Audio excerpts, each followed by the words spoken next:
Forced to work from home by your employer? Laid off or feeling depressed at home? Do you want to make money working from anywhere? We'll show you how to do it from your couch. It's time for another episode of the Work From Home Show. Coming to you from their homes in Austin, Texas and Tampa, Florida, here are your hosts, Adam and Naresh. Hey everyone, welcome back to another episode of the Work From Home Show. I'm Naresh with Adam Schrader, and today we don't have a guest.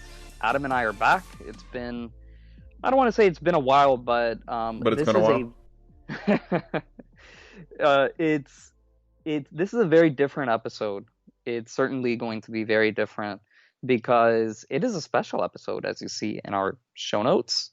And by the way, I just want to say, as usual, homeboys, homegirls, home trans, all the homies out there, thanks for tuning in to us. We greatly appreciate you. And going back to the whole special episode, it's Monday before an election. Before the apocalypse. Or, I mean, okay, you could say it's Monday before the apocalypse. And so we're going to take a break from our usual work from home programming. But we are still going to tie this back into work from home because, look, the fact of the matter is that our show would have never gotten started. We would have never done this show if it weren't for really some politics. Yeah, the shutdowns, the lockdowns, you can make an argument that those were political in nature. And on top of that, the kind of extended situation with the virus and what's going on the streets, what's been happening on the streets, it's just kind of inspired us to keep going. Well, first, it's inspired us to stay at home and not leave. But it's inspired us to keep moving forward with our show. And now we're up to, I got to be honest with our listeners. We had 18 listeners for the longest time. I love those 18 listeners. But we're now past 9. I don't know if you saw, but we're past 9,000. And I have not checked our stats lately. I did not know that. Yeah. So, but I still love the 18 listeners. We love you, 18 people. Now, this episode, I say it's a special episode because it is about politics.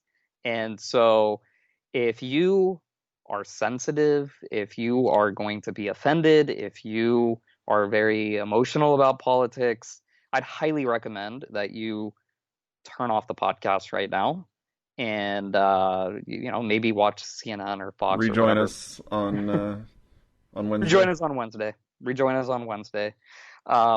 Because again, this is a special episode. We're going to be very honest with each other and with you guys. Adam and I, we both voted for different candidates. We are different political parties. We're different everything. So hopefully you'll stick around and listen to the debate and the banter and everything that we have to share. But I just felt like it was very important, especially because by the time you're listening to this, this is all people are going to be talking about, not just for the next 24 hours, the next 48 hours. But I think this is going to go on for the next 24 days. Forget about 24 hours, 24 days. Wouldn't surprise me. It's not over tomorrow, I'll put it that way. Yeah, and that's a big reason why 4 years ago, I always made it a point. I said, look, I'm never going to let politics affect my daily life. And 4 years ago, I didn't screw with my schedule. My schedule said, okay, I got tennis on Tuesday night and I'm going to play tennis. And after that, I'll go visit my girlfriend, who's now my wife, and eat dinner. And I didn't change my schedule. And I turned on the TV. I want to say it was maybe 10:30 p.m. And this time around, my schedule's the same. I'm going to go play tennis. I'm going to play, this time I'll probably play until like 9:30, 10, come home, eat some dinner, take a shower, get ready, turn on the TV. I'm actually going to be doing a couple of media interviews later into the night. And we'll get into that because we haven't shared it on the show yet about the media coming after me, yours truly, and giving us, the Work From Home Show, a decent amount of publicity. Not a lot, but just a decent amount. But I'm just going to treat it like any other Tuesday. I'm not going to put election night on a pedestal and turn it on at 7 p.m. right when the polls close and watch every minute and, bite my nails. No, that's not me. How about you, Adam? I don't know what I'm gonna do, but it's. I mean, like you said, it's not gonna be over. If anything, I'll turn it on at like 9 or 10, at least after some things have closed and been able to be counted. I'm curious about some of our local races, honestly. What's gonna happen there? Yeah, yeah. Well, let's first start, Adam, by talking really quickly. This could be, I think it's going to be a quick discussion, but let's just get it out of the way because it's what people want to hear. Predictions. All right. So Adam, I'll go first because I think this will help you, but I don't have any predictions. I actually was getting ready to come out with this analysis and all this stuff and talk about states and which color they were going to vote and this and that. And this weekend, the weekend before the election, I just said, you know what?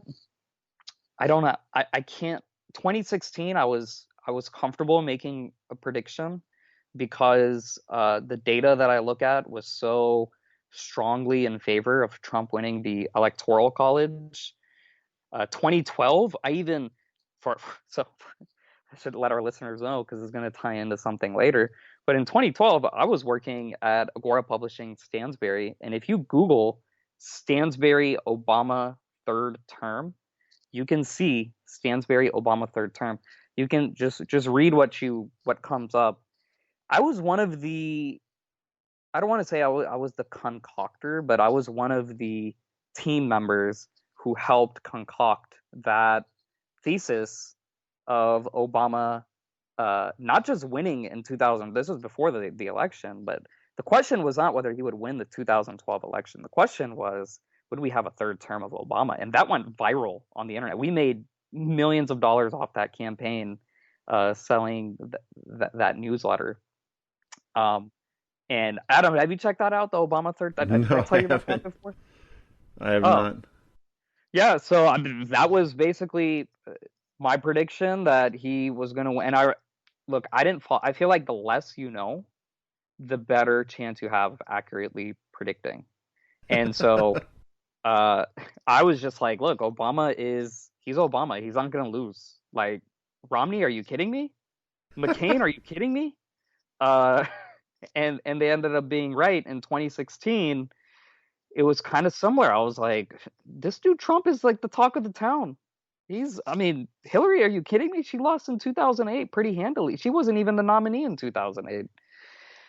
And so people listening might then be like, oh, Joe Biden's run, what, 2 times before? Like, why is he going to win now when he's 70? Is he 78 now? Or is he still? He's old. He's old. Okay, he's old. So I'm not really, you know what? I'll go ahead and make a prediction, but I'm just going to leave it at this. I think Trump's going to win. But I'm just going to leave it at that. How about you, Alex? I agree with you. I think he is. Any thoughts why, or? I just think he's got, I've been saying it for a while, actually, that I feel like the Democrats have royally messed themselves up. I really thought that 2000, and I said it at the time, I thought that 2016 was the year that the Democrats actually could have, it was one of the first elections in my life I felt that actually was won on the issues, because everybody knew, people sling mud all the time, but let's be honest, people knew from the beginning that Trump was a piece of crap as a person, like personally. And the Democrats couldn't get off of that. They kept hounding about it. And, the whole grab him by the, Billy Bush tapes. And they kept... grab him by the Bush tape. Yeah. And they kept talking about it. And it was like, look, everybody on the planet knows about that tape now.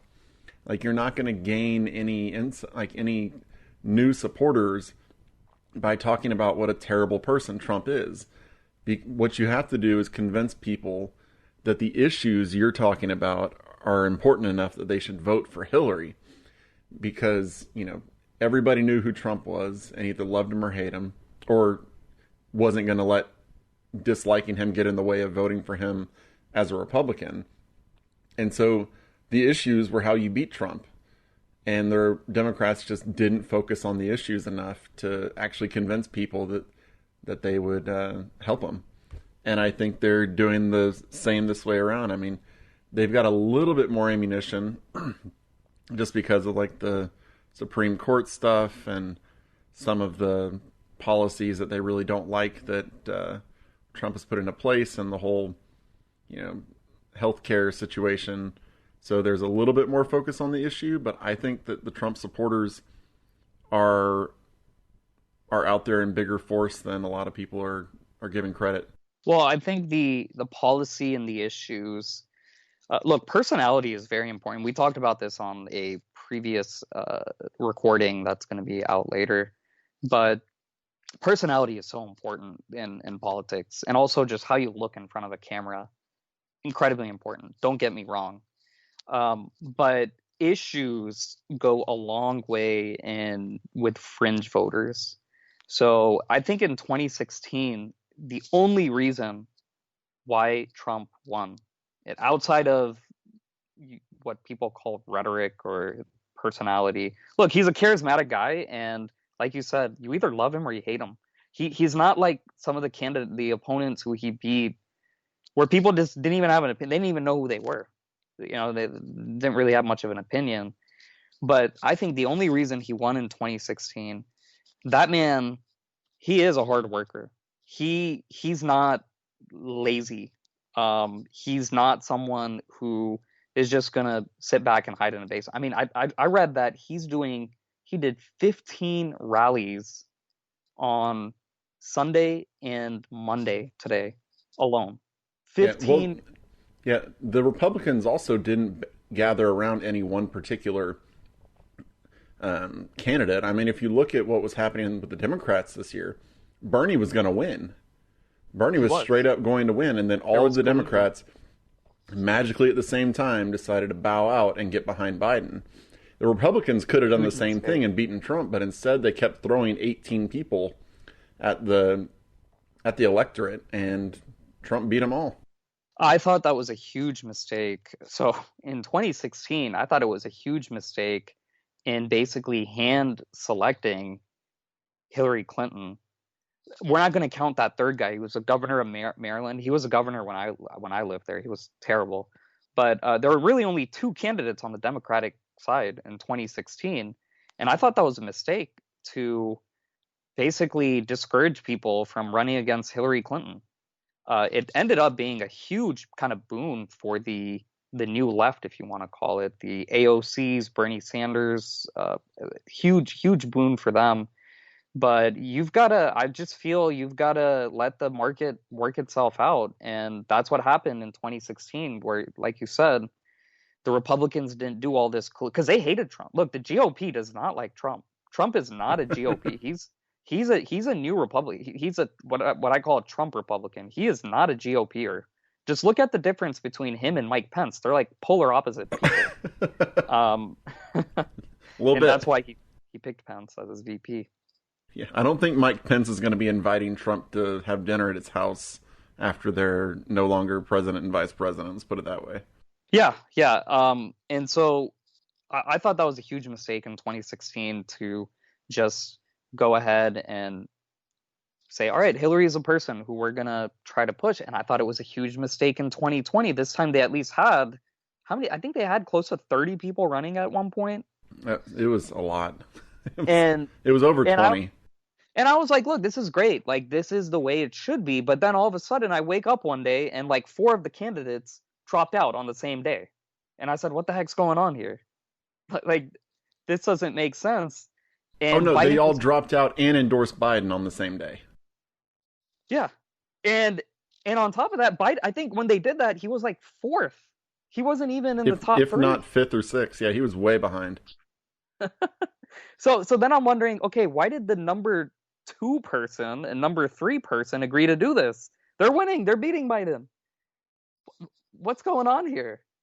And look, it's if the Democrats lose, they did it to themselves. There's some kind of key principles when it comes to campaigning. And one of those principles, which Obama did not do as a minority, as a black man, he did not run on identity politics. He did not run saying, vote for me because I'm black. And Obama was very good at connecting with the average person, and it was very bad economic times, and he was an excellent communicator. I just don't think this idea of vote for me because I'm black, or vote for my VP because she's a woman and she's black. I just don't think that identity politics works when you don't have a platform or, like you said, policy that can really resonate with those fringe voters. Well, let's be honest. The Democrats do have policies that resonate with voters. They're just not willing to, as a whole, implement them. I mean, there's a ton of support behind, like, the biggest one is Medicare for all. There's a ton of support for it, but the Democrats aren't willing to go there. They're just not. I'm actually, and look, we've talked about this before.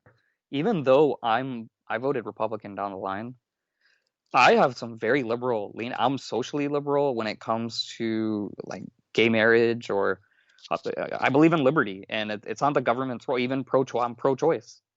It's not the government's business to be telling people about that.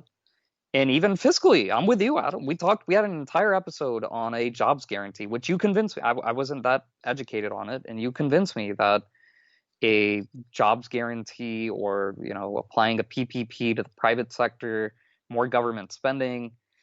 I'm fiscally liberal too, but in almost every other way, I lean right.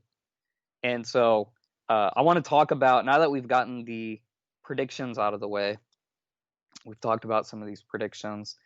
Let's tie this a little bit into work from home. Well, I want to make one more prediction. Okay. Trump's going to win, but he's going to lose the popular vote by even more than he did in 2016. I think he's going to get annihilated in the popular vote by 5%. It would not surprise me. Okay. So and then there will be civil uprising.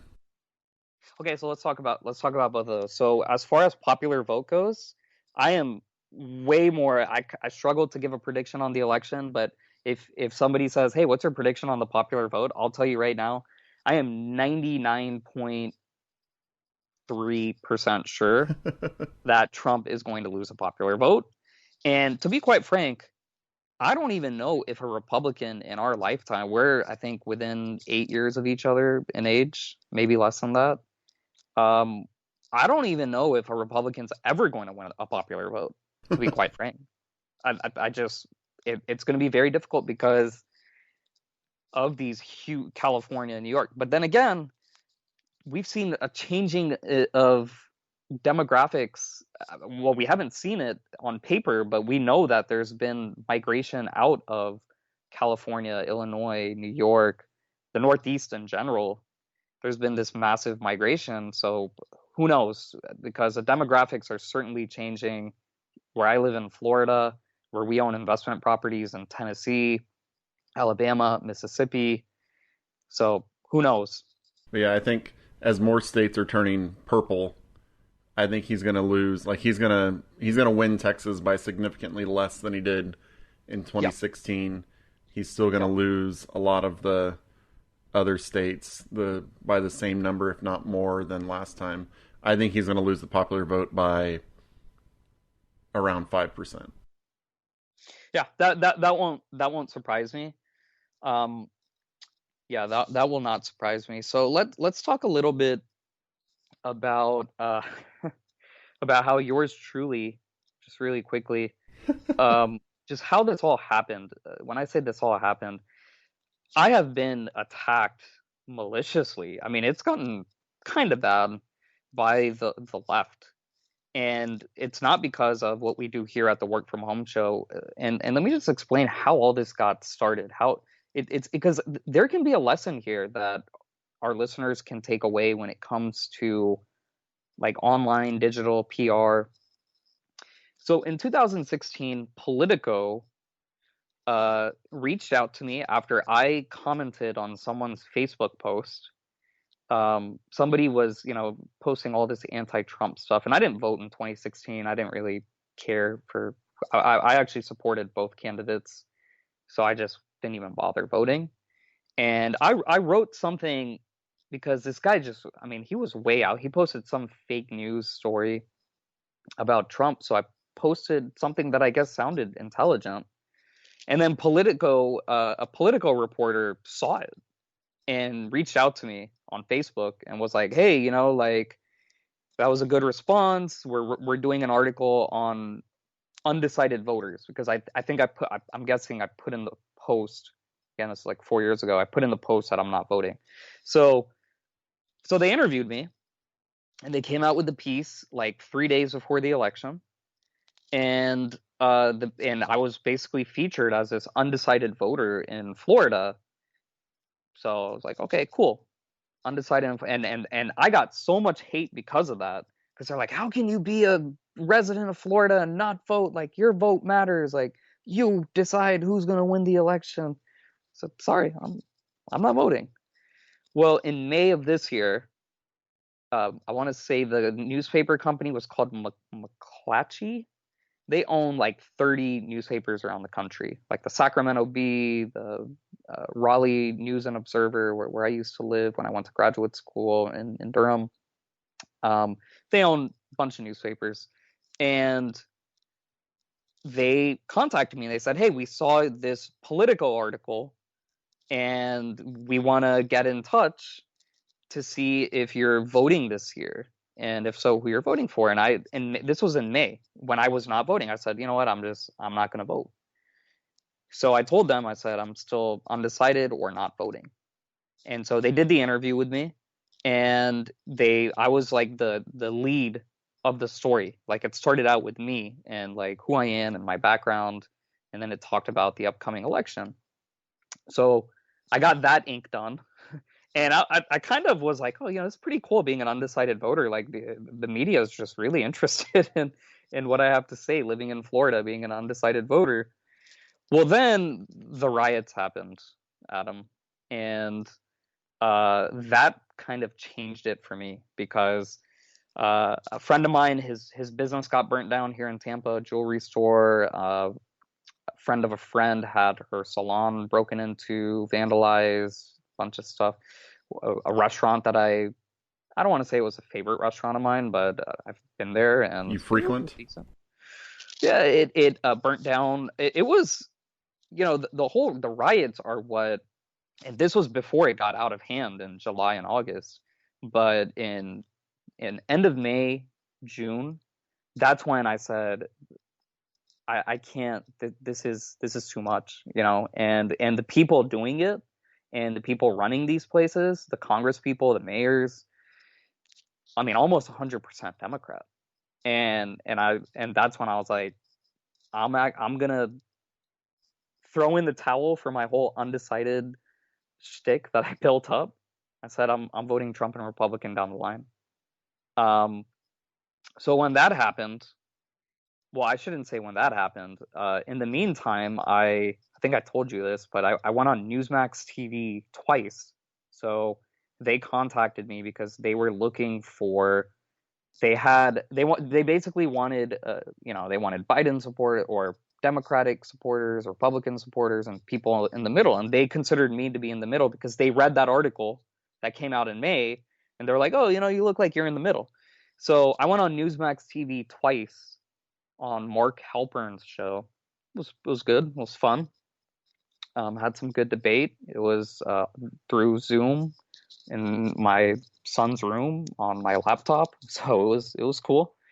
So I went on Newsmax TV, and look, all this media, Bloomberg then catches wind, and Bloomberg reached out to me and said, we're writing an article. It's going to publish in the September issue, like September 5th or something, September 5th issue, around that time. And we're doing it on the election, and we want to we have a section for undecided voters or non-voters. And I responded to Bloomberg and I said, hey, I've actually switched. I'm voting for Trump. And so they said, oh, well, we have a section in our article that is for Trump voters. They said we actually have 2 sections. So I said, okay, what do you need? So they interviewed me. They sent like a video person to my house, a photographer. I dressed up. My garage turned into a studio. They took a bunch of pictures, asked me questions. It was pretty cool. And then they published an article, and they put me. It was a terrible picture. You saw it, right, Adam? Did you see the? I don't remember if I saw it. I don't recall. Oh, well, it's for all our listeners. Go just type in my name, Naresh Vissa Bloomberg, and you'll probably see it on the on Google. But they picked. I mean, I don't know. This is completely on them. They picked the worst picture of me. It looked like I was legitimately peeing. You know how you're like peeing on the street? That's what it looked like. It looked like I was peeing on the street because I was facing basically backwards, and my hands were like on my hips, or like on my inner hips. And the reason why they did that, and my head was turned around as if somebody was calling my name, and I turned my head around. And the reason why they did that is because they put me in the shy Trumper category, which I don't think our listeners think I'm very shy, but they had a like Trump category and a shy Trumper category. And I guess they couldn't find any shy Trumpers, because why would a shy Trumper, be interviewed by Bloomberg? And so they put me in the shy Trumper category. And I got to tell you, Adam, that article just found it. That is a terrible picture. Well, this article comes out, and holy smokes! I mean, you're gonna bleep this. Holy shit! This is what happens when you get picked up by a major media publication. I started getting hate mail. I started being trolled on Twitter like crazy. I mean, I'm talking over 1,000 tweets of people coming at me, calling me names. And see, that's how you convert people. That's how you get people to understand your argument. And I mean, wow, it was overwhelming, because initially I was like, oh, let me try to respond to all these people. And then I had like a live, I announced, I said, I'm going to have a live Q&A. I got like over 100 new followers. And I said, I'm going to have a live Q&A section. And people started asking me questions. Why are you voting for Trump? What do you like about Trump? What are the top 3 reasons? What are the top 3 bills that Trump has passed? Decent stuff. Then the trolls started coming out and attacking me personally, how ugly I am, how I'm colorblind. I'm blind. I need to get better contacts or glasses. Well, let's be honest. If they were basing it on that picture,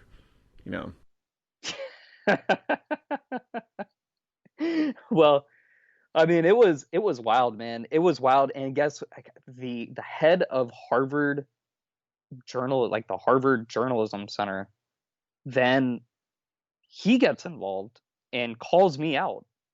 And then he had something, I want to say he's got at least 40,000 followers.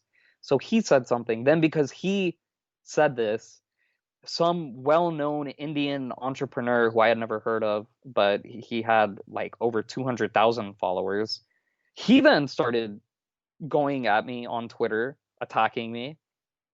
And because all these people started doing it, I mean, there were like celebrities who started attacking me and criticizing me. And then I just stopped responding. I actually, for a few days, I would read everything. I took screenshots of, the hate. And then I just gave up. I was like, man, if you're a celebrity, no one can keep up with this. This is too much. I was a celebrity for like 3 days, and I said, I quit. Like, I'm not playing this game. You hate me. You want to write bad things about me. Go right ahead, please. And this is why there are shy Trumpers.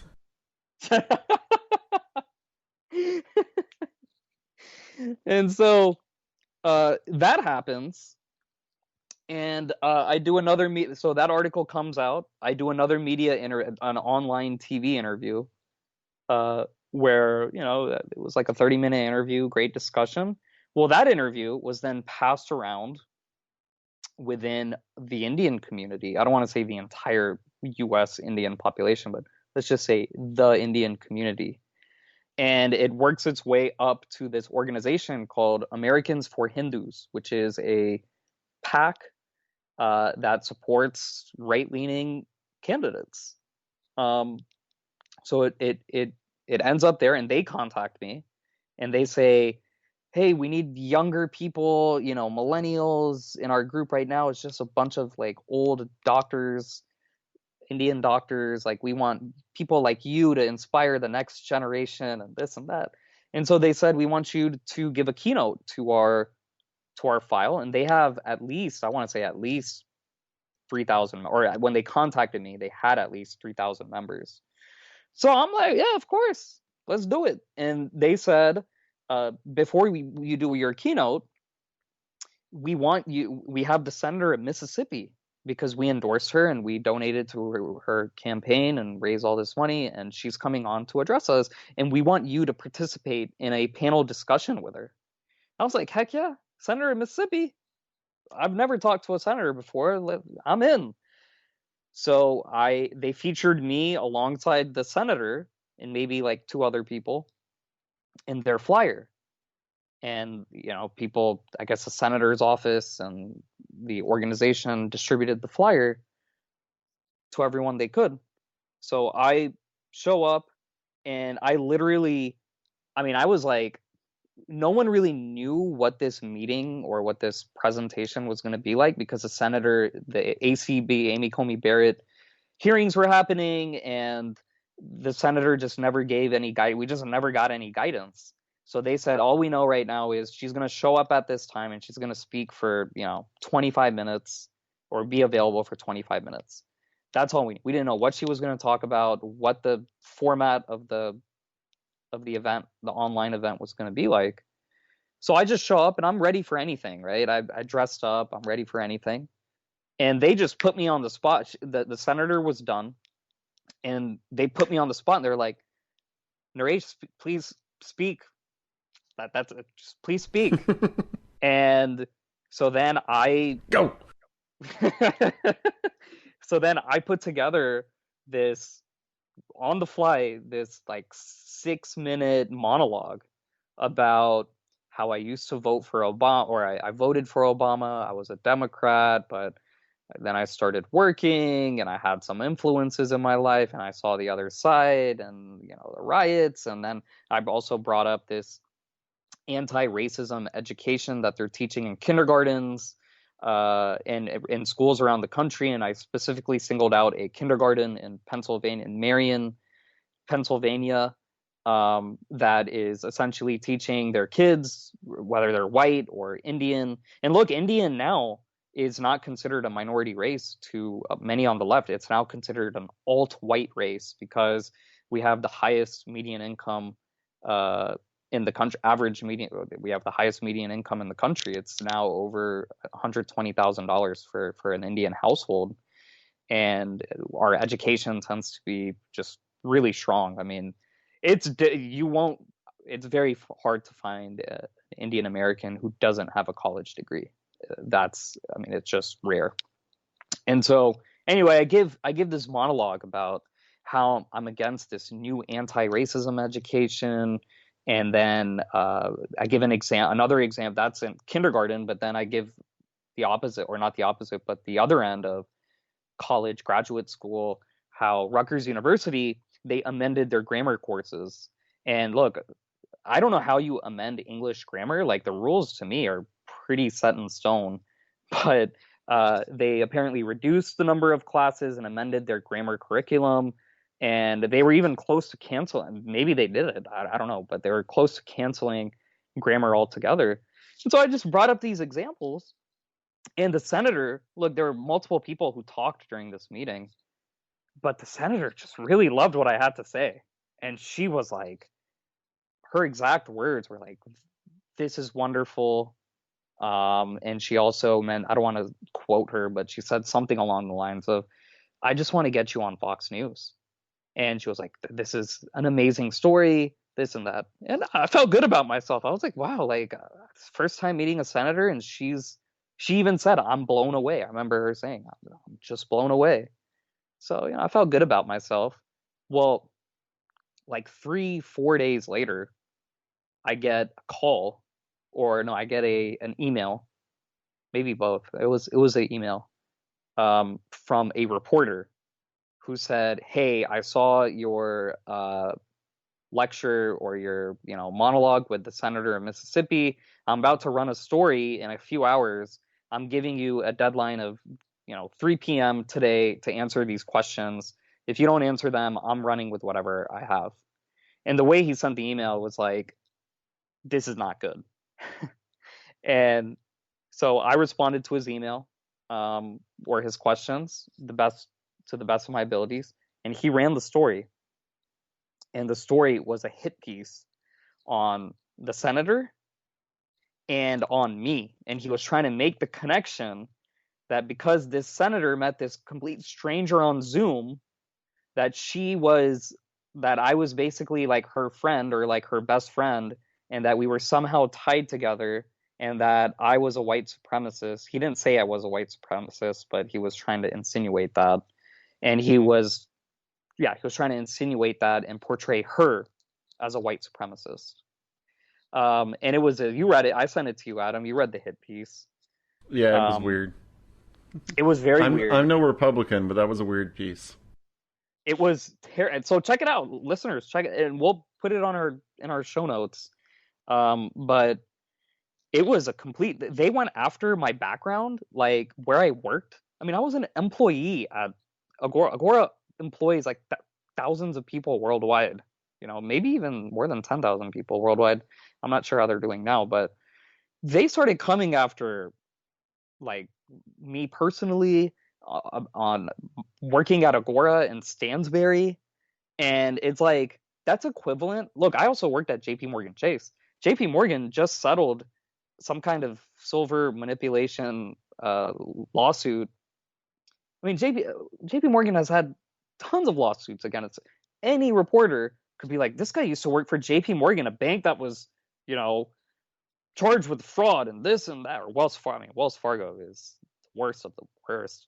But you could literally go to any major company, McDonald's, Coca-Cola, and there you can find some lawsuit and be like, this guy used to work for McDonald's, which did this, and this, and was sued for this and paid this much in settlement money, and say, oh, that person's a fraud. Even though they might have been a cashier at McDonald's, taking orders. That's basically what this guy did. I was not a cashier at Agora. I was one of the youngest directors at the time. I think I was the youngest director.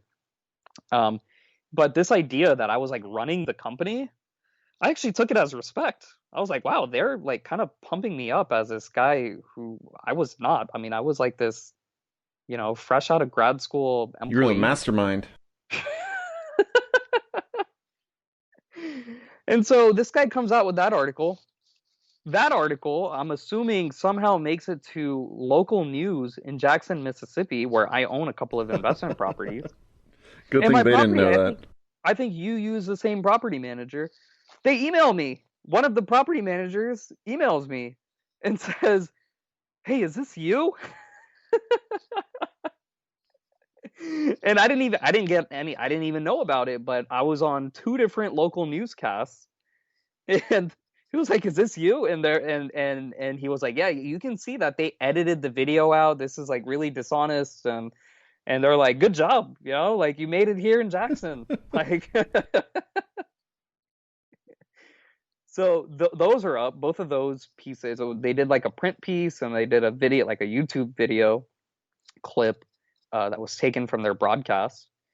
Then, I will say one of the things I found hilarious was all of the articles make it sound like you had been trying to hide this media from people. They made it sound like, oh, it was posted here, like it was some secret meeting that was never supposed to come out, like the Illuminati or something. That was So quality. here's the problem with that. So that Americans for Hindus group, they broadcasted, or they broadcasted live on Facebook through Facebook Live. And then when this guy, his name is he's a very famous journalist. I'll have to. He's a famous like freelance journalist who has his own Wikipedia page, and I just have to share his name. So the publisher is called Bayou Brief. They basically cover the South, like Louisiana, Mississippi, those areas. They cover political topics in the South, and his name is Lamar White Jr. He's handicapped. He's disabled in a wheelchair, apparently. Lamar White Jr. He's become a big name in journalism. Really big name, actually. And so anyway, the Americans for Hindus broadcast this in through Facebook Live. And when this Lamar White person reached out to me, he reached out to the organization as well, Americans for Hindus. He reached out to Cindy Hyde-Smith, Senator. Basically, the campaign, Cindy Hyde-Smith, the people in their office, they like started freaking out, and they were like, disaster mode. Yeah. Even though I was like, there's nothing wrong with this video. There's nothing here. And so they went to our Americans for Hindu group and said, hey, you need to. I was supposed to speak the next week, give my keynote. That got canceled. I'm canceled. I think you told me, Adam. I've officially, I made it. I got canceled. And so that has been moved. That keynote speech has been moved to after the election. Because before the election is, out of respect for the senator, it's apparently risky. It could be controversial. And on top of that, we had to they took down the organization took down the Facebook Live archive. They took it down because they were like, oh, the media is going to go in and distort things. So they took it down. And so that's why the media came out and was like, we uncovered this video. We have, our investigators have uncovered, Cindy Hyde-Smith and this man named, completely butchered my name, Naresh Variza. So anyway, this guy Lamar I have White, heard people mispronounce your names, but that was one of the worst. it was terrible because there is no R in my last name. But anyway, this Bayou Brief article came out. Then it goes to the local media in Jackson. Then the American, I sent you this one also. Well, also, I think we need to take into consideration this senator has said some really questionable and terrible things in the past. Well, it could be taken that way. It could be taken that way. And this same guy, Lamar White, he really loves this senator for some reason. And he's just been trying to bring her down for the last 5 years. Like, it's been a mission of his to come out with all sorts of stuff. So again, people, you can do your own research. Senator Cindy Hyde-Smith, you can look into some of the things that she said. Look, what I took away from it, she's a politician. You hear these people talk. They're trying to be nice. They're trying to crack jokes, and a lot of the times, the context is completely taken in a different direction. So the American Spectator, left-leaning, really a left-wing publisher, they then picked up on the story, and the title of what they came out with, Cindy Hyde-Smith super impressed by guy claiming U.S. is in civil war. That's the title that they came out with. The title that the Bayou Brief came out with, Lamar White, his title was, after a supporter predicts new American civil war and criticizes anti-racism education, U.S. Senator Cindy Hyde-Smith raves, that was wonderful. I just want to get you on Fox News. That was a headline. That entire thing was a headline. And then he had a sub-headline saying, quote, The comments were made by a 31-year-old Tampa man who previously worked for a company that scammed and scared conservatives by selling fake news and fake cures. According to Hyde-Smith's campaign, she was responding to several minutes of comments he made about his personal story. Earlier today, the video quickly disappeared online, but not before we downloaded a copy. That was the subheadline. We haven't even gotten to the article yet. So anyway, Adam, yeah, yours truly has. Well. So then, of course, the Twitter bots came back, and this time I just didn't even pay attention. I said, enough is enough. This comes with the territory. They came at me, and look, I even had my online reputation. We've talked about online reputation management. I've had those guys look into the Twitter trolling I was getting, and the bulk of they said like at least 50% of them. So not the bulk, but at least 50% of them are bots from China. They're just not even real accounts. They're like automated bots from China. Hey, you're internationally canceled. Yeah, so I just wanted to fill our listeners in because there's been a lot happening behind the scenes in the Visa home digitally. The Verissa home? The Veriza. Sorry. That's what he called me, Veriza, on air. So that's that, Adam. Any thoughts about that? No, not much. It's just it's funny. It's fantastic. It's hilarious in so many ways. It's funny, and people reached out to me with like condolences. Oh, I'm so sorry you have to go through this. You were probably loving every second of advertising you were getting. I was. Because I mean, you sent me. You even said, "Oh, hey, they put Chris Media and marketing in the on the news report." Yeah, they put my company in the news report, and now I'm going to be giving that keynote. Another media publication reached out saying, "Hey, are you available for an interview on my Facebook Live during election night?" You should put a thing that says like Naresh Vissa as seen on Bayou Brief, as seen on the TV channel in Jackson. You need to put that on your website as seen on. Yeah, maybe. It's been fun, and look, if this is a calling, when I say calling, I mean if people are interested in my viewpoints and my thoughts, we could have a completely separate episode. I'll just leave it at this. Facts and data go a long way in communicating any idea. If you're gonna just go around saying, "Oh, you're voting for Trump," like you're racist, people aren't. I mean, they're just not interested in that. But if you can have a 30-minute discussion with somebody that's intelligent, shows that you're educated, and you can share facts and data, that's going to go way farther than your average voter who's talking politics and says, Trump's a racist, Biden's an old man who's going to die tomorrow. I mean, that's just, there's nothing new there. You hear that same stuff over and over again, right? Mm-hmm. Yep, that's what I'm saying. It's actually things are actually being won on issues right now. Yeah. So I want to talk now. Any final thoughts about this, Adam? Before we talk into some actual political topics. No, I'm good for now. Okay. Well, we talked a little bit about the whole rioting and BLM, and that was really, and it's not because I'm a racist. To keep this discussion short, I don't think hashtagging or kneeling does anything for anybody.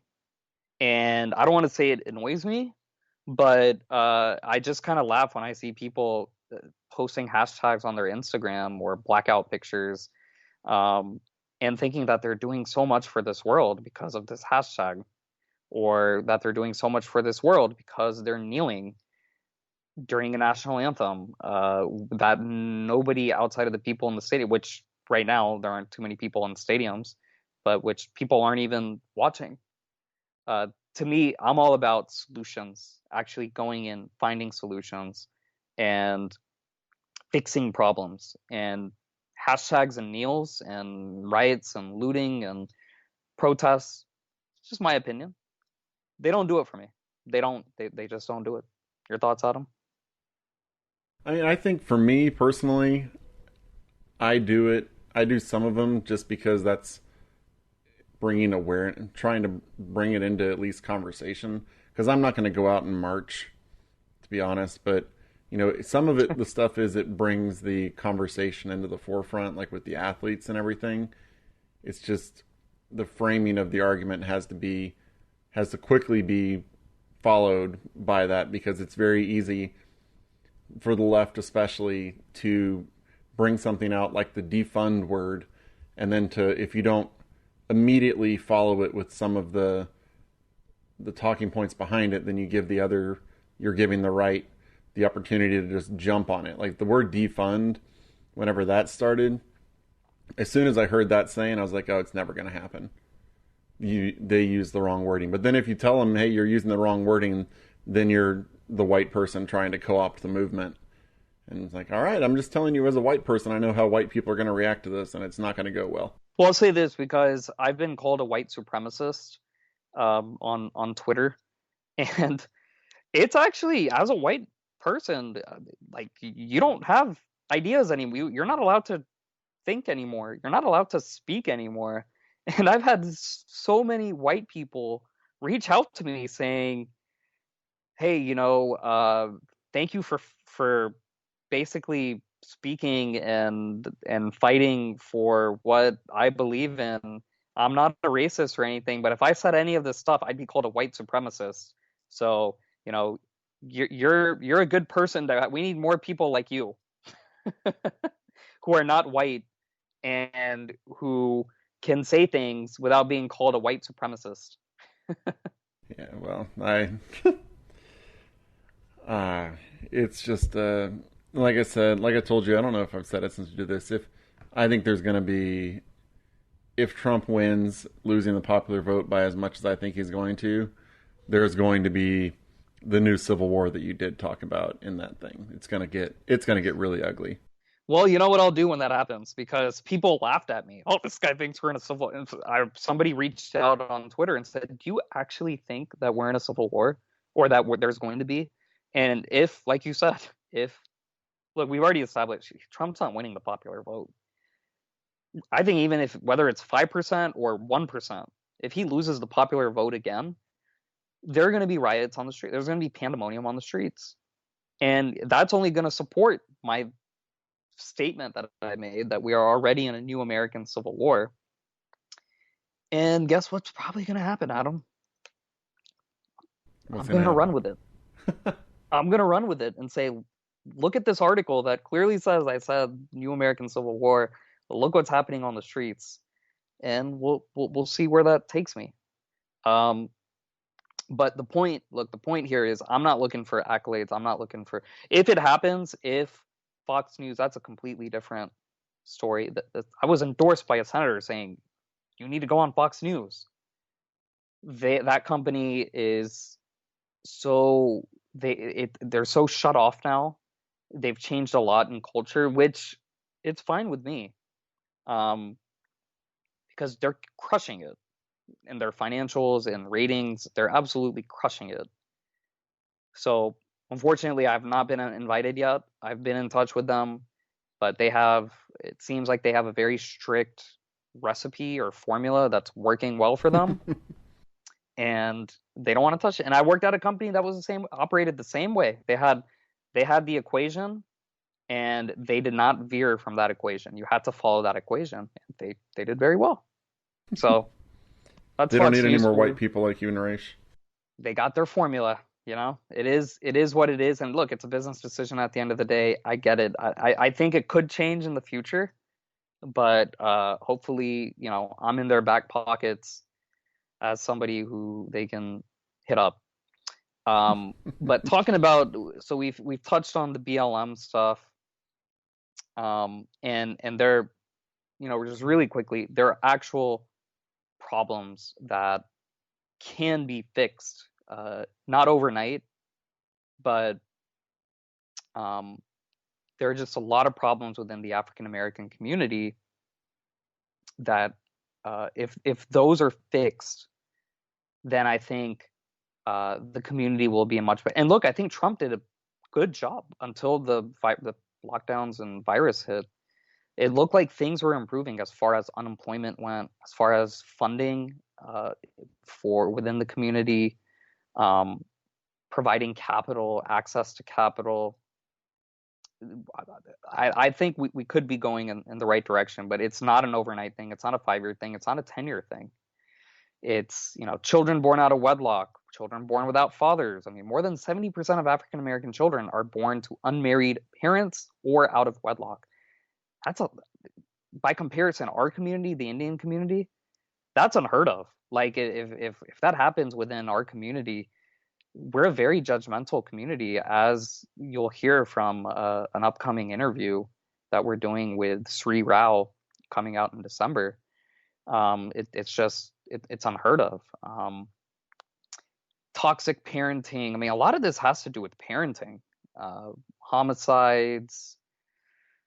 I've got a list. Lack of savings, financial literacy, education and self-improvement. So high school graduation rates. There's several things that I think if those are fixed, then a lot of the issue, I mean, almost all the issues, I think, can be fixed. But like I said, this is not an overnight thing. It's going to take decades to, and I don't even think reparations. I'm actually for reparations, but I don't think that's going to fix it either. I don't think just writing a big check is going to fix the problem. No, I mean, it's at this point, it's the generational wealth gap is enormous between the races, to be completely honest. I mean, when slavery was ended and all of that, it wasn't like they gave back the 200 years of profits to the African American community. So money's not going to solve it. No, and anything in life, people think, oh, if I just had, $1 million, if I just had this extra cash, that's going to solve all my problems. I can tell you, no. That is, money only solves your money problems. Let's put it that way. Very true. All right, let's talk about a topic, Adam, that has to do with why we even started this podcast in the first, or how we started this podcast. And that is what I call SARS-2, what I've called the Wuhan virus, what I now call COVID-1984. So we are almost done with the year. We've been, almost 9 months in this kind of quarantine world. And I'm just going to go ahead and share some of my data, stats, and opinions, really from the start. I like to see things two different ways, or in multiple ways, because there aren't two sides. There are always multiple sides to an equation or to an issue. Personally, I've said this before on a previous episode. It's been an interesting year. I'm thankful for it, and I am like, wow, like this is strange and weird, and it's been a hell of an experience. That's my personal. But then on my more, I guess, public service, political self side to me, from the start, I have been critical of the politicians, of even the doctors, Dr. Fraudchi, as I call him. First he said, oh, don't shut off the borders from China. Then he said this virus is not a big deal. Then he said, don't worry about face masks.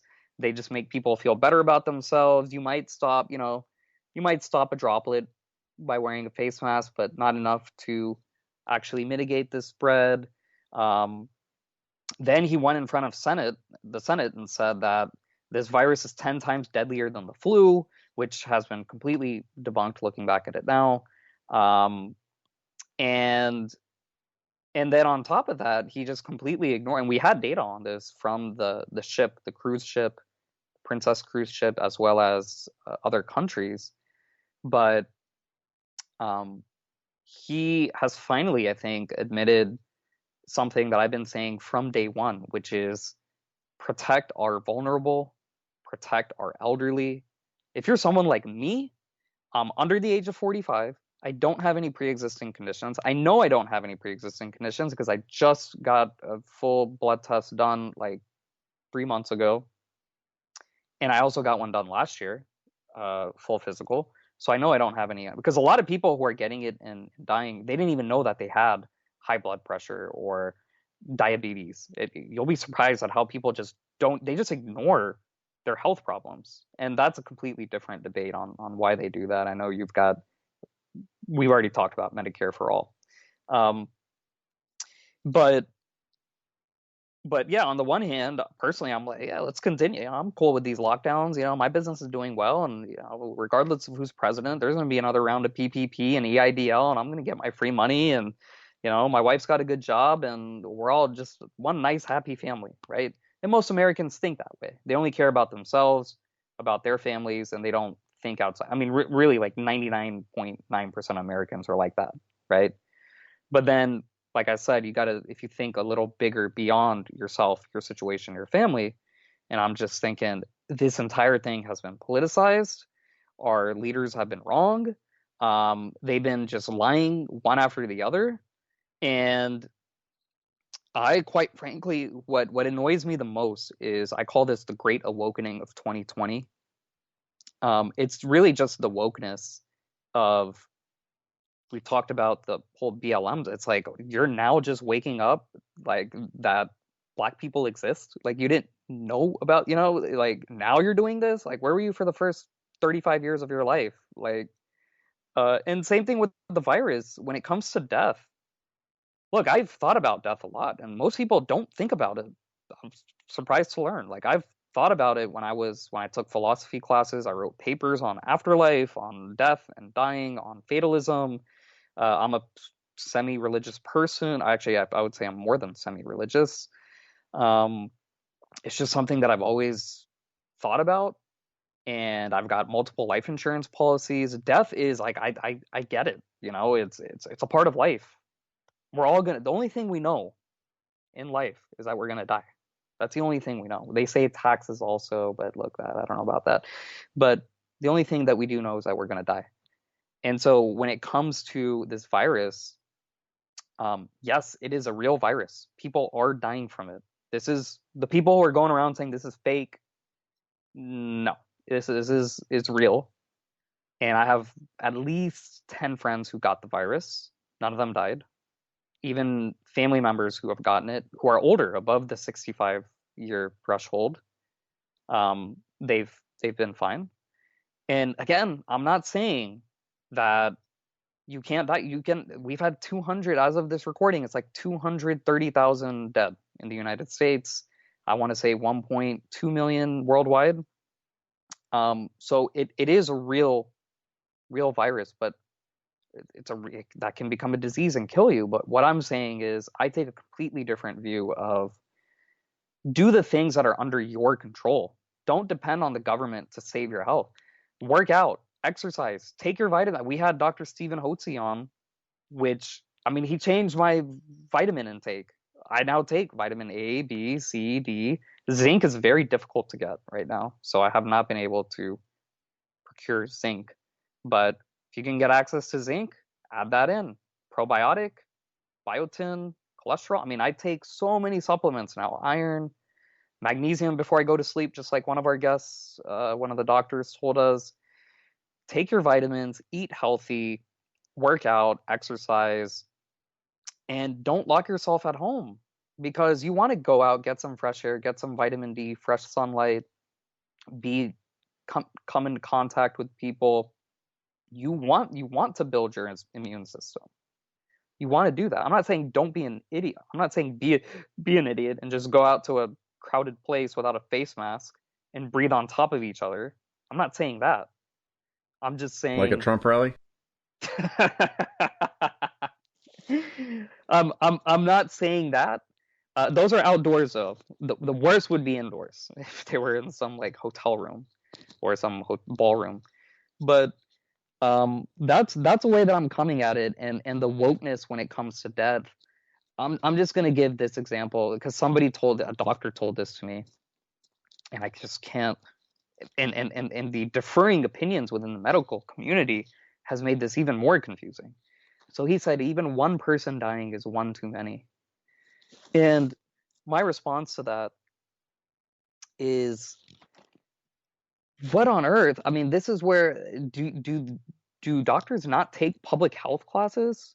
So my example is, let's take cars, okay? People say, oh, you can't compare cars to the virus. Again, I'm not comparing it to the virus. This has nothing to do with the virus. It has to do with death and public health. Every year, anywhere from 38 to 40,000 people die in car accidents. Every year.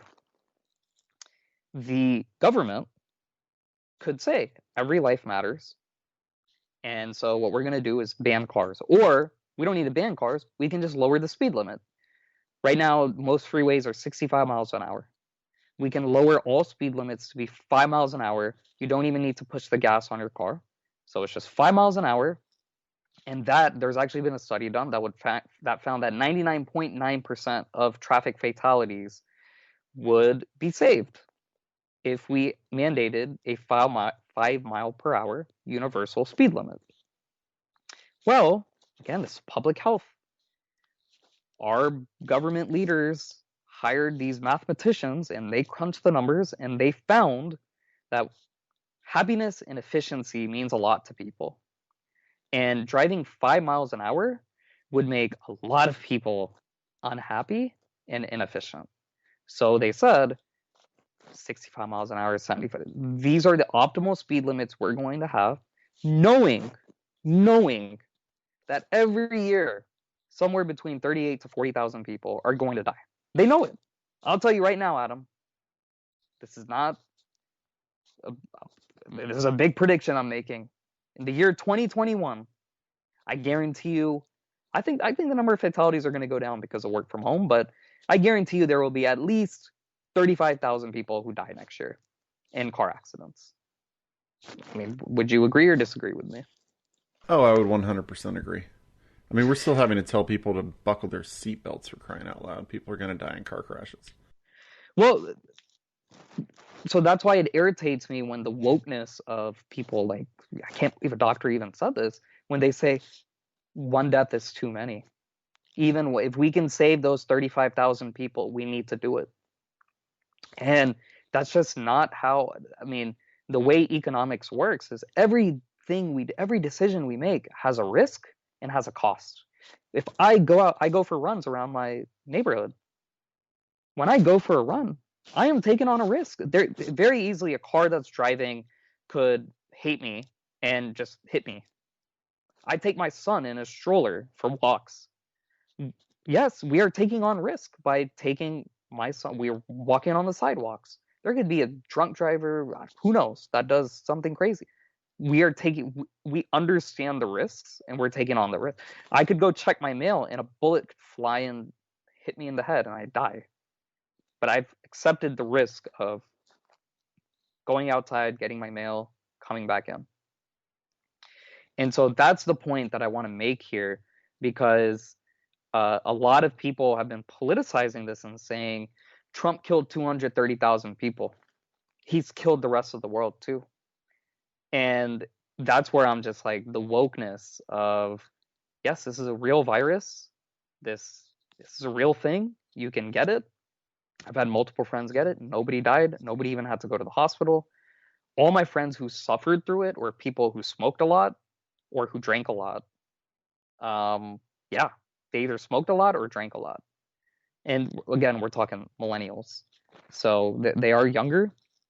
The data clearly shows that the death rate for somebody like us, under 45, no pre-existing conditions, is close to zero. It's almost zero. It's like 0.000, like it goes on. It's pretty much zero. So that's why it's the whole wokeness of this, which has politicized and ruined friendships, ruined families, ruined marriages. That's the problem that I've had. But look, the mainstream news media, the politicians, probably what they wanted. It's an election year. This is what they wanted all along. Your thoughts, Adam? You're such an optimist. You're such an optimist. To me, it's all about the willingness of people to actually care for and do things for other people when it's not just for themselves. Like, I think one of the big things when you're talking about like people saying Trump killed this, that, and the other, I think it's mostly because he was told and he's admitted that, or he's been, we've been shown by Woodward at least, that, he knew things that, he didn't admit to the American people that would have been very helpful. So at you the know what? time. You bring up a point which it's weird because I think the same way as Trump in a lot of ways. Since March, I was saying Trump needs to downplay this. He needs to downplay it. He needs to, because the markets are going to crash. People are going to get scared. But Pandemonium's going to happen. if you just come out and said, "Hey guys, there's a big virus coming in. We don't know exactly how to deal with it, but just know it is serious. We need to take it seriously. It's going to change. Like, our recommendations are going to change over time as we learn more about the virus. I will keep you updated." It's just like after a hurricane, living in Houston, things are going to be bad. All you really want is for your politicians and your leaders to actually tell you, like, "Hey, this is what's going on in the city. Do this, don't do this. Things are going to be developing. We'll tell you more as we learn more." I mean, that's all that had to be done, and it wasn't done. Well, I think he could have communicated it a little bit better. But look, as far as the policy goes, I don't think any president would have done anything different. We did the lockdowns. We tried a bunch of different things. Now we have been trying the face mask. No, I don't think there's much that a leader could have done outside of what was already tried. But as far as the communication goes, look, if I was president, you have to remember multiple sides, right? It's easy for someone to sit at home and say, "Oh, I would just be really honest and tell this, and this." But then on the other side, you got to think, okay, as a politician, if I say this, it's going to have an impact on a lot of different things. And the biggest thing that you want, even after 9/11, the biggest thing you want to do as a leader is to help ease people's tensions and tell them, "Hey, you know what? Things are going to be okay. Right, I get that, but Everything's whenever okay." you're telling people it's not a big deal and people are dying by the thousands across the across the ocean, it's not appeasing. It's like, well, you're telling us it's not a big deal, but other countries are seeing a bunch of people die quickly, and they don't really know what's going on. So I mean, I think it's just trust, and there are ways to tell people, especially when you know how dangerous it is. There's ways to tell people things that you give them enough information, but you don't scare them. And if you don't know how to tell people information without scaring them, you shouldn't be a leader. Well, here's where I disagree with you because you use the term dangerous a lot. And as I brought up earlier, this is not dangerous But at for the people. time, back in Oh, at the February and time. March, But we even in March, February, I'm not going to say he told because Woodward it was a plague. yeah, no, he did, and that's where I disagree with him. I heard the tape, and I was saying even back in March because people kept saying, "Oh, Italy this, Italy that," and people or hospitals are going, and my response was, look, Italy, number one, has a terrible healthcare system. Terrible. Okay. Number two, they smoke like crazy up there. Number three, their population is far older than the United States. So those three factors alone were like, I'm not concerned about this when it hits you. And when I say concerned, I'm going to quantify some of the numbers because then our listeners are going to be like, oh, 250,000 people have died. 230,000 people. How can you say you're not concerned? So, let me share some numbers. Yes, 230,000 people have died. Most of the people, 75 to 80% of the people who get this are asymptomatic, completely asymptomatic. I am still convinced that I have gotten this, given that my wife works on the COVID-19 84 group, the only group at the hospital that takes care of COVID-19 84 patients. I'm convinced that both of us have gotten it. Maybe even my in-laws have gotten it. We just didn't know because we have had fevers, multiple fevers, or since February. Fevers, coughs, you name it. So what I do want to say is that I want to share some numbers. 230,000 people. The question is, what's too many? Initially, they said 2.2 million people, up to 2.2 million. I think they even said up to 3 million people could die from this year alone. So we're far below that number. And we're not going to get into the politics unless you want to of, why that number is where it is, or maybe why the modeling was wrong. Every single modeler, every single virologist, epidemiologist has been wrong about just the numbers and around the world, not just in the United States. But to share some of the numbers again, let's talk about, I brought up the car accident example. There are two key things that I want to talk about. Number one is lifetime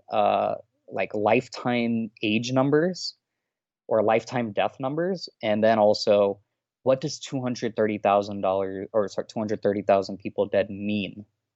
So we hear a lot, Adam, from one of our friends, compared to what, right? So what is 230,000 compared to what? Every year, 2.9 million Americans die. That's a stat that most Americans did not know. That's why I say they've all of a sudden become woke about death. So they just didn't know that people die. And right now, the third leading cause of death in the United States, you can look this up if you just type in third leading cause of death, medicine, or third leading cause of death, healthcare, third leading cause of death, doctors. Third leading cause of death is medical error, medical negligence, big pharma recalls, big pharma opioid crisis, or opioid addictions, just in general healthcare errors. So it's not just doctors, but nurses, nurse anesthetists, pharmacists. There have been I've heard personally stories of people who they were prescribed the wrong dosage and by the doctor, and the pharmacist didn't catch the error and they died. Bad job of treatment there. So how many people die? The estimate is that anywhere from 160,000, this is according to a Johns Hopkins study, 160,000 to 500,000. That's what they attributed it to. Now, I have a book at home by this guy, Dr. Wachter, Robert Wachter, I think is his name. And he claims that over 1 million people die every year because of the errors within the healthcare industry and the medical community.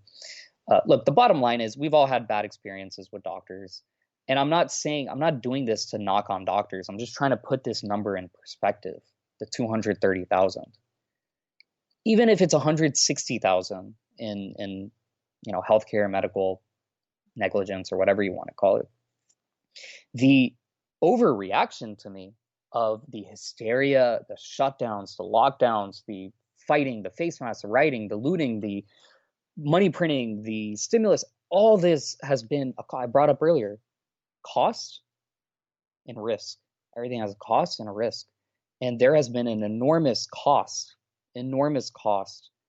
because of the hysteria around this for 230,000 deaths. Suicides are higher in more than 37 states. I read that it could be close to 42 states, but let's just say 37 states. 34% increase in divorces, huge increase in domestic violence and child abuse.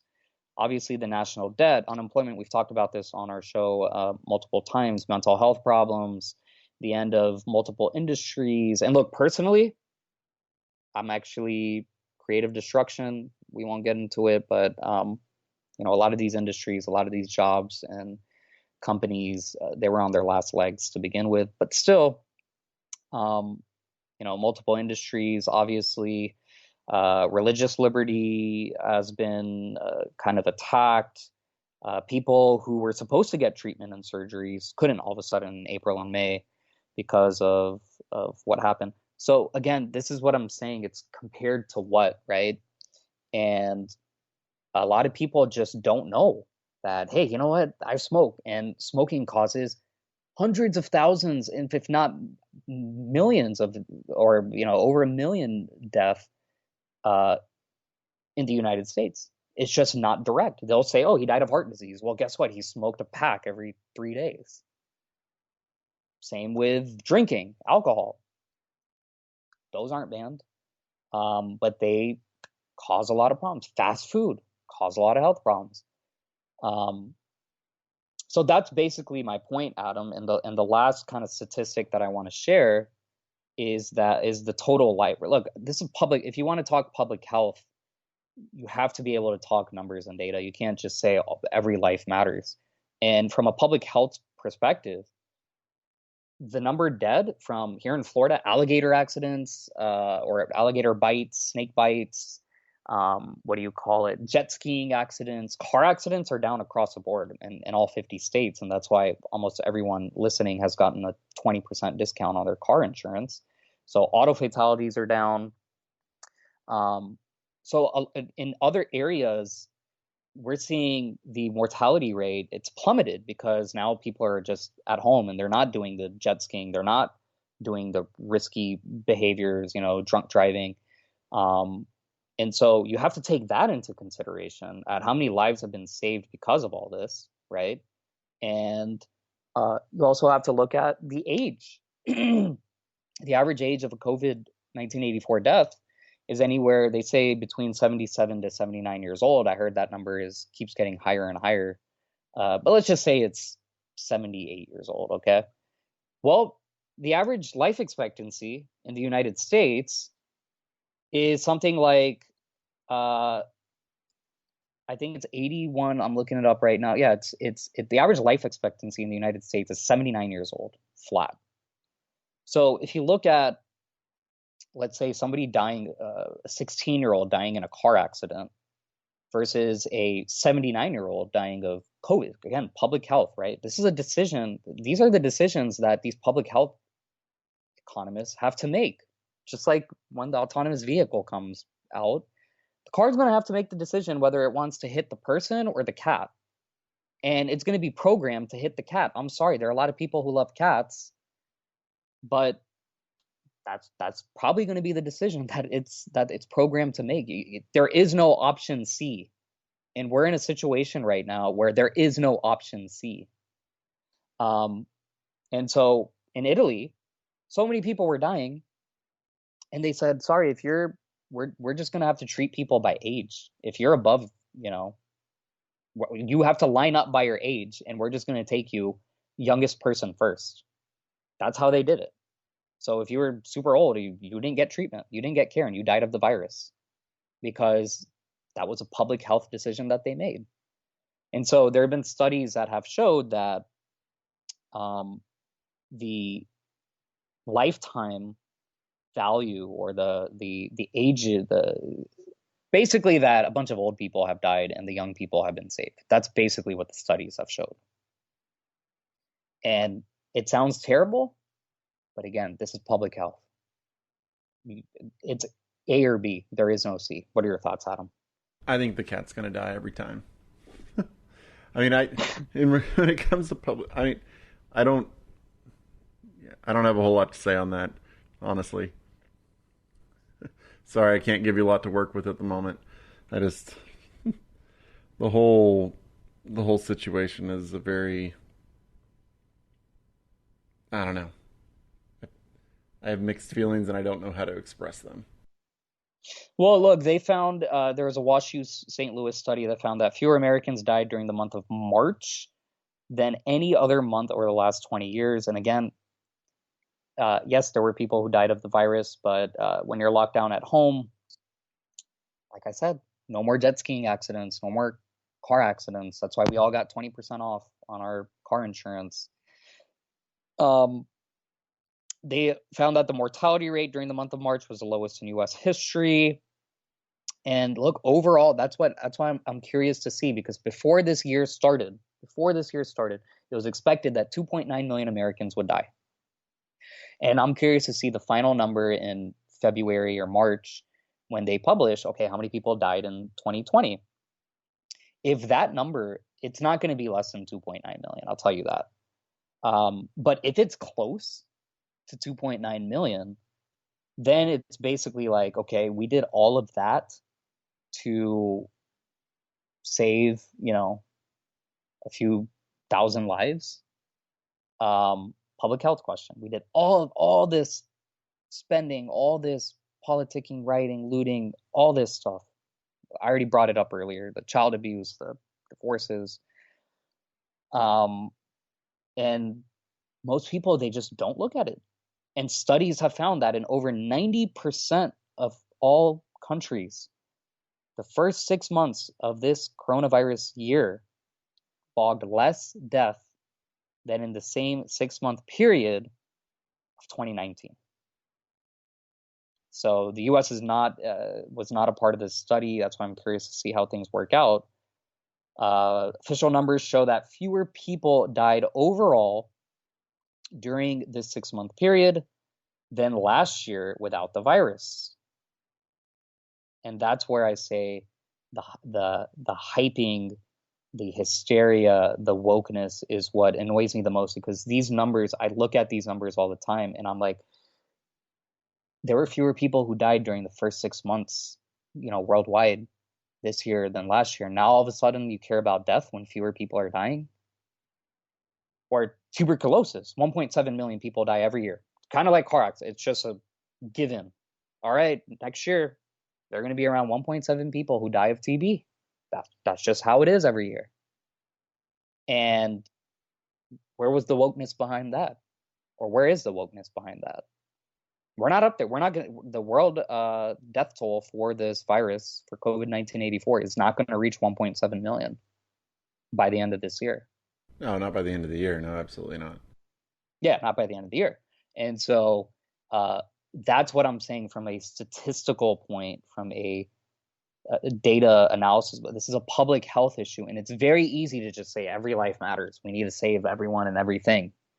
But again, that's just, if you have to weigh the pros and the cons and utility and efficiency and goals in life, we wouldn't be doing anything. The anger that I've seen from some people towards the idea of even being remotely inconvenienced by this virus in some ways is mind-blowing to me. However, I will say that. We've been told, and it's been shown, hey, if you do this one little thing, it may or may not help, but most likely it'll help some. And people are just flipping out and saying, no, I'm not going to do it. And that to me has been incredible to see. I'll flat out say that. It's a very interesting dynamic to see happen throughout the country. Well, I'll say these two things. Number one, people like to complain and whine, and I'm not of the camp, I can't take my vacation to Bahamas. We had to cancel 3 of our vacations, and I'm not going to cry about it. I lost $400 because of it. Look, I'm not going to cry about it. I'm not going to whine and complain and say, blame doctors or whatever, because I couldn't go, because I wasted $400 and couldn't go on vacation. But with that being said, it's, people just have to, I think on both sides of the political aisle, or all sides, people are just looking to whine and complain about something. They're getting bored at home and they just want to whine and complain. And to share another stat, first off, your chances of dying from this, I already told you the chances of you and me. That's another misnomer, is they've thrown one number out at people without distinguishing age and health.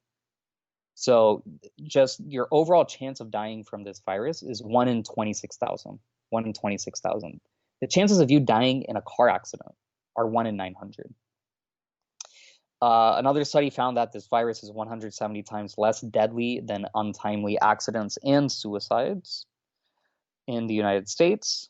The total years of life that COVID-19 84 robs from all people is significantly less than other causes of death. So I talked about this, total years of life. This is the question. If you're driving in a car and you have to hit a 20-year-old or an 80-year-old, who are you going to hit? Yeah, sorry, but probably the 80-year-old.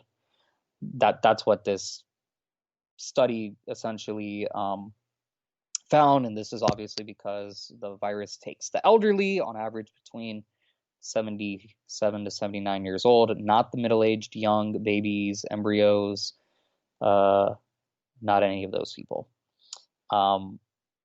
Anxiety has destroyed at least 7 times more years of human life than can possibly be saved by lockdowns, control the spread of the disease.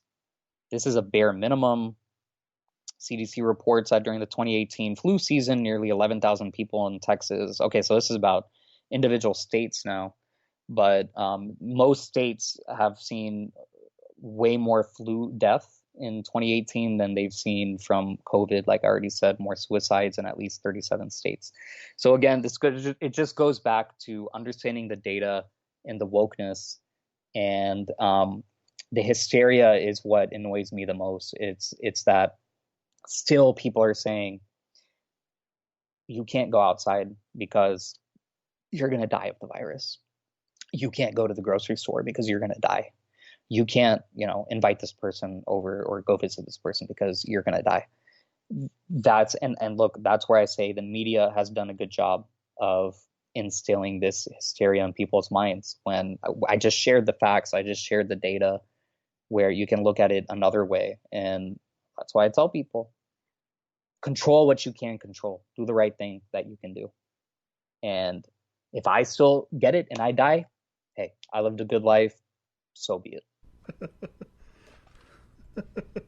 You're quite the optimist. There you go. Any final thoughts, Adam, before we wrap this? Like I said, this is a special election episode. Just wanted to talk about all these different. And we had a friend, Adam. I don't know if you remember, a guy who we used to work with. He was in my camp, except he's way more. I don't know what the right term is, like abrasive, maybe alpha male. I don't know. And he, in March, during the middle of end of March, when New York was like getting slaughtered left and right, he was like, I work out every day. Like, I want to go out and I'm going right now outside. He took videos of himself, like walking around. It's like, I want to get this thing. Like, this thing has nothing on me. And I'm pretty sure Facebook took it down. It's not there anymore. What he posted. I'm pretty sure Facebook just automatically took that down. But, he was just kind of the same. He at the time, 65 plus was seen as, I think he's over 65. I'm pretty sure. Yeah. If not, he's right at it. Yeah. And look, I told my parents to be more careful about this than I am. Or not even my mom, because my mom's not, she does a lot of yoga and she's in her 50s, but my dad is 65. I think he's 66 now.